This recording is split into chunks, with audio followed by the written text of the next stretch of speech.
Hello' guys বহুত খৰখেদাকৈ আজি ভিডিঅ'টো বনাব লগা হ'ল, গতিকে মই ৰেডি হোৱাৰ পৰা ইত্যাদিবোৰ মানে আপোনালোকক দেখুৱাব নোৱাৰিলোঁ। ডিউটি আধা কৰি পিনে 12টা বজালৈ ডিউটি কৰি পিনে আজি শনিবাৰ কাৰণে ফুল ডিউটিয়ে কৰিলোঁ। তাৰপিছত ঘৰলৈ গ'লোঁ, ঘৰলৈ গৈ তাৰপিছত মানে ওলাই আহিছোঁ। এতিয়া গৈ আছোঁ মই জোনাইত আমাৰ শংকৰ সংঘৰ যি 92 সংখ্যক অধিৱেশন আছে, সেই অধিৱেশনলৈ গৈ আছোঁ। আৰু তাত গৈ পিনে আপোনালোকক অধিৱেশনখন এপাক দেখুৱাম বুলি ভাবিছোঁ আৰু। গতিকে এতিয়া ওলাই আহিলোঁ, মই প্ৰায় ঘৰৰ পৰা 3-4 কিলোমিটাৰ ওলাই আহিলোঁ। তাৰপিছত মনত পৰিলে ভিডিঅ' মই কৰাই নাই, গতিকে ভিডিঅ'টো ষ্টাৰ্ট দিলোঁ এতিয়া। আৰু এতিয়া গৈ পিনে মই ডিব্ৰুগড় হৈ যাম, ডিব্ৰুগড় হৈ যিমান পাৰোঁ শ্বৰ্টকাটে যাম, গৈ পিনে তাতহে বেলেগ মানুহ লগ পাম। এতিয়া বৰ্তমান মই অকলে আছোঁ, গতিকে ভিডিঅ'টো চাই থাকিব বুলি আশা কৰিলোঁ। আহি থাকক তেনে মোৰ লগত আৰু। দেখিছে ন, বহুত কুঁৱলী আজি, ধৰিব পাৰিছে চাগে ভিডিঅ'ত। আৰু এই দেখিছে আগত এখন টোল গেট বনাই আছে, আৰু মই এইফালৰ পৰা আহিলোঁ আৰু এইফালে এতিয়া যাম। আগত গৈ আৰু প্ৰায় 10 কিলোমিটাৰমান গ'লে পাম বগীবিল দলং।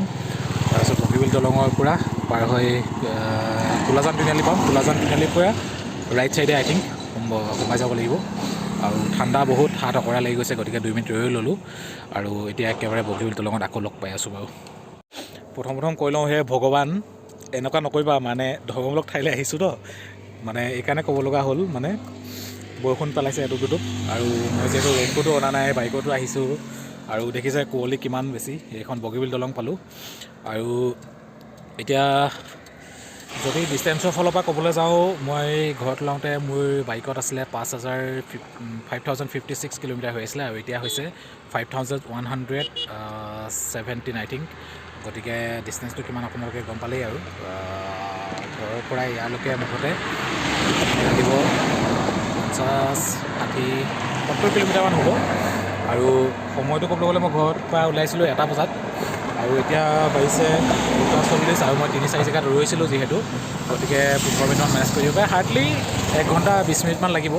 আৰু এতিয়া আপোনালোকে এবাৰ কুঁৱলীটো চাই লওক, কিমান বেছি কুঁৱলী পৰি আছে, সাংঘাতিক বেছি কুঁৱলী, বহুত ঠাণ্ডা। মই হাত মোজাও অনা নাই। আৰু এতিয়া বগীবিলৰ পৰা গৈ পিনে চাই চাগে জোনাই আপোনাৰ যিটো অধিৱেশন হৈ আছে, অধিৱেশনতে লগ পাম আৰু।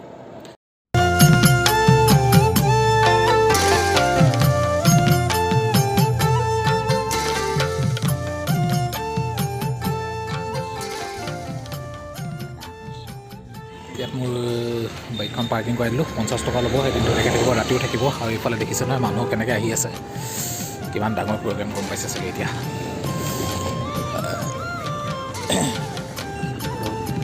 বেছি মানুহ আহি আছে, আৰু পাৰ্কিং দিছে এইটো চাইডে, আৰু সেইফালে আমি সোমাই যাব লাগিব অধিৱেশনলৈ। অধিৱেশনস্থলীলৈ পদক্ষেপ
আৰু আজিৰ ভিডিঅ'টো মই এইখিনিতে সামৰিম। ইয়াৰ পিছত কি কৰিলোঁ সেইখিনি মই নেক্সট ভিডিঅ'ত দেখুৱাম, গতিকে চাব বুলি আশা ৰাখিলোঁ। ধন্যবাদ।